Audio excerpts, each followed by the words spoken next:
UFC 300 goes down tomorrow. You got the bad guy, Chael Sonnen, and I assume I'm the good guy, Daniel Cormier and Chael. We're here for the biggest fight card in UFC history. Tomorrow night, Alex Pereira defends his championship against a guy that didn't even lose the belt, Jamal Hill. What's the story, Chael? These two headline a great fight card, 3 title fights, but ultimately, it is about the main event in the light heavyweight championship of the world.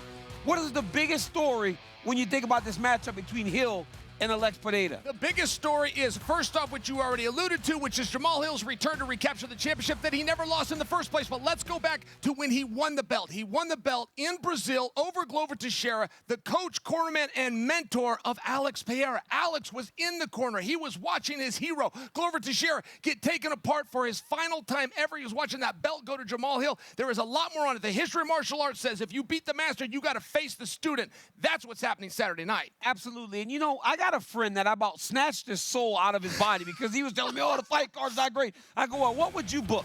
Because when Alex Pereira was standing across the octagon staring at Jamal Hill after he beat Glover, everybody thought to themselves, what if they matched these two up?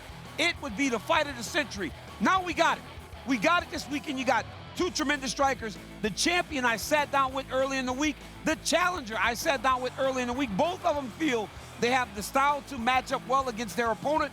Both extremely confident. This one is going to be bananas. But Chael, there is a title fight. The main event is the main fight. The co-main event is a title fight. But there's a people's main event.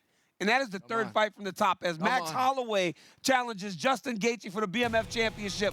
I mean, in your reactions, you are essentially the quintessential fan because everybody is just slobbering over this fight. And we've got a lineage. For the first time ever, the BMF is being defended. That's the one thing Masvidal never got to do. I would love if this belt stuck around. Oh, and by the way, I believe if Gaethje wins, he's next for Islam. And by the way, I believe if Max wins, Max could slide down to 45, call out Ilia Topuria, and they will make that fight at the press conference. That's exactly what Max needs right now, a bargaining chip if he wants to fight for that featherweight championship again.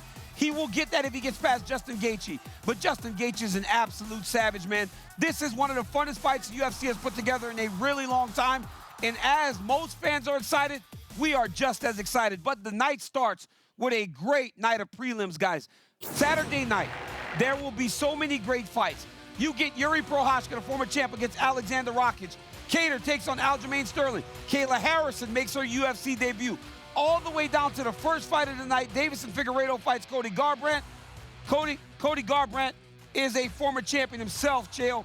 Which of these fights is you most excited about? Cody called for that fight. So, I mean, in some ways, this is a grudge. Cody went on TV after a win. He called out Figueiredo. Figueiredo agreed to it. I mean, this is the one match that Dana White did not have to book. He just had to say okay to. When there's a personal grudge, I love it. But please don't take your eyes off of Callan Kattar and Aljamain Sterling. History says a former champion going into a new weight class only needs one good win to get a crack at the title himself. I think 45 is waiting for this fight. I think there's a reason Dana White has not announced who's next for Ilia Topuria. I think he wants to see, can Aljo or can Calvin get it done, grab a microphone, and make themselves the #1 contender? That is a fantastic fight, but for me, we start the night with a former champion, 2 former champions. We end the prelims with a former champion. Yuri Prochazka takes on Alexander Rakic.